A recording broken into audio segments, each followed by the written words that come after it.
Hello and welcome to episode 1 of Lift Off to Mars featuring me, Alex. And today we're going to be playing a single player game that I adore. It's called Faster Than Light, or FTL. It has a beautifully composed soundtrack in the background that it really immerses you in space. It's got a beautiful aesthetic quality and a classic almost dungeon crawler feel to it. So since it's going to be pretty short episodes, we're going to jump right into new game. And we'll probably just start with the only ship that you start with when you start the game. I've unlocked a couple more, but you start with the Kestrel, and you could unlock ones like the Taurus, the Osprey, the Bulwark, and the Agitator, and a ton more that are really tough to get, but they're amazing ships.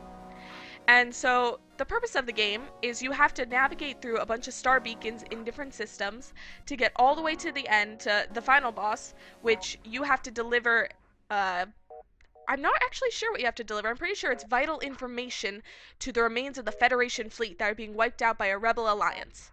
So, like, anti-Star Wars, sorta. And you start out with just some basic weapons on the ship, which you can upgrade along the way, and most ships start off with 3 or 4 crew members, some cases only 1, and robots.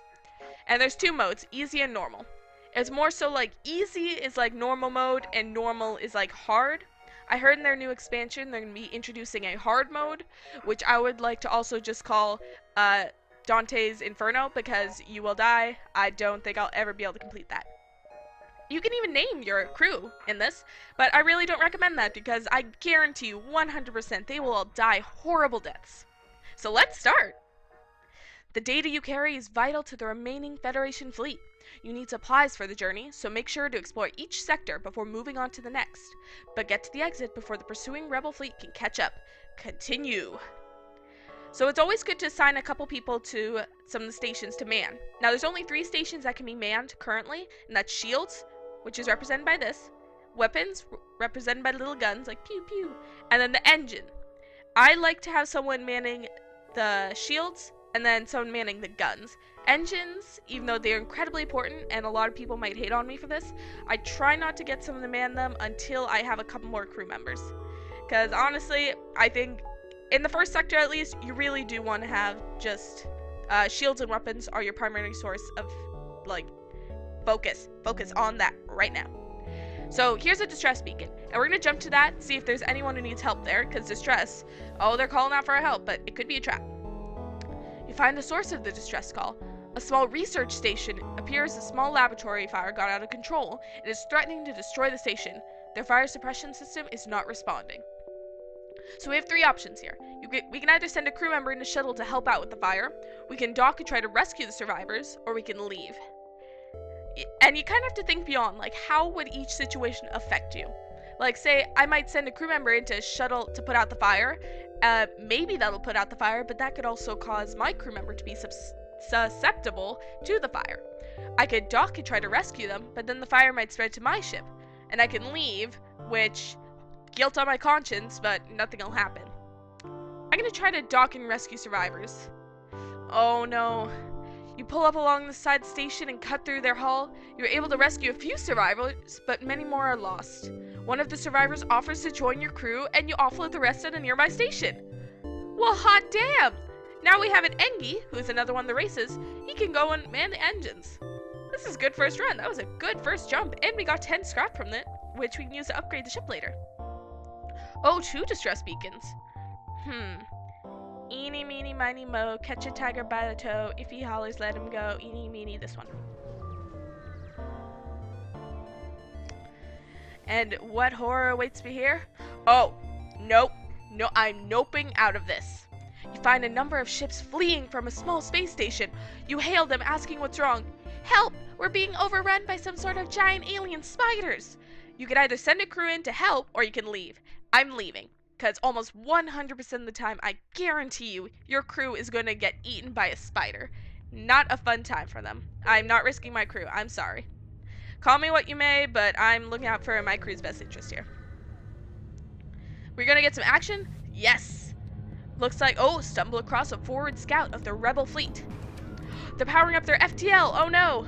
See, if they power up their FTL and get away, they can warn the rebel fleet, which will catch up to us faster. So I'll continue and hit pause, because spacebar, you're going to be using this a lot. Trust me. So we're going to train their burst lasers. Oh, they have an anti-missile system, which will cancel out my Artemis weapon.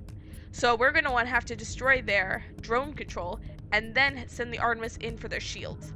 I turn on auto fire because I tend to forget, but some people prefer to have it off because they can more quickly interchange their commands. But I think we'll probably be alright with this. Oh no, they have a hull laser too. That he probably won't be able to pierce the shield with the hull laser, but ooh, took some damage from their. Oh, sweet. Okay, so looks like their drone system is slightly down, which means it's not 100% functioning, but it should be up soon. Because sometimes if it's a manned ship, people will go in to try to repair it. Oh no, my shield's down. This is not good. And it looks like the drone system is back up, and it's down again. That was fast. Like, there's so many things. This is a game of micromanagement. You have to be watching what's going on all the time. Oh no. Oxygen. Okay, Engie, get in there. We are not dying today. Dying of hypoxia is the worst way to die in this game because everyone just dies so slowly and you feel bad. Like, guilty conscience on that one. And we got 2 fuel, a drone part, and some scrap. Unfortunately, we don't use drone parts because we don't have a drone system. You can purchase one later at some of the stores, but I usually just prefer to go with whatever the ship has given me. We could probably head on right back out. Oh, oxygen's repaired. Engie, get back in there. Nope. In there. There you go. Come on. What's your name? Jones. So yeah, let's run through the names of the crew so we can know their names before they die, so we know what to write their eulogies. Mullet, Jill, Turing, and Jones. Y'all are gonna die. I'm sorry. I'll send some letters to your family. A nice fruit basket, maybe. With one of those, like, marmalade dips. You see a civilian space station with heavy damage. You receive a message. We've been hit hard by the war. We need more drone parts to speed up our repairs. We will buy some from you if you have extra. Unfortunately, these are usually really good stations, but unfortunately, I only have 1 drone part, so I'm gonna have to ignore the station and leave them to their fate. Oh, one more jump to exit. Now, generally, you kind of want to stay in the first sector a little longer, just so you can kind of farm some scrap up and get a little tougher, build up them muscles for the next sector, but, I think this one, we're probably fine, just jump ahead. Holy crap! A weapon just floating in space! So we got free scrap and a hot damn. Now, okay, fair warning, usually doesn't go this good. You'll be jumping to a beacon, it'll be like, everyone's dead. Well, not specifically, but might as well be. I think this is a good way to end it off before I jump to the next sector, because if you get the game, I don't want to spoil it for you. You kind of want to figure out everything by yourself, but consider this a preview, and definitely worth the $10 it is for the game on Steam. But sometimes on sale you can get for $2.50, but I'd recommend buying the soundtrack with it. Okay, well, thanks for tuning in to the first Lift Off to Mars. Hope to see you next time. Peace out, Girl Scout. See you later.